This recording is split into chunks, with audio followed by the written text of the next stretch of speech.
இங்கே பாருங்க, டட டட டட டடா.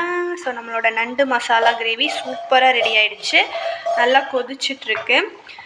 இந்த ஸ்டேஜ் நம்ம எப்படின்னா, நண்டு வந்து நல்லாவே கலர் ரெட்டிஷாக மாறி இருக்கு பாருங்கள்.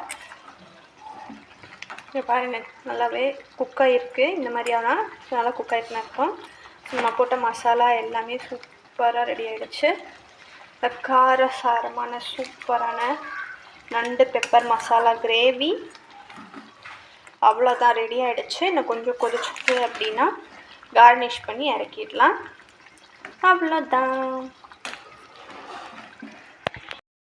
பாருங்கள், அவ்வளோதான், நம்மளோட நண்டு மசாலா சூப்பராக ரெடி ஆகிடுச்சு. ஸோ இப்போ நம்ம கார்னிஷ் பண்ணி முடிச்சாச்சு. ஸோ இதே மாதிரி நீங்களும் வீட்டில் நல்லா ட்ரை பண்ணி பாருங்கள். ட்ரை பண்ணி பார்த்துட்டு எப்படி இருக்குன்னு சொல்லுங்கள். இந்த டேஸ்ட் சூப்பராக இருக்கும். ஸோ நெக்ஸ்ட் வீடியோவில் பார்க்கலாம். Until then, டாட்டா, பாய் பாய் ஃப்ரம் தேவு.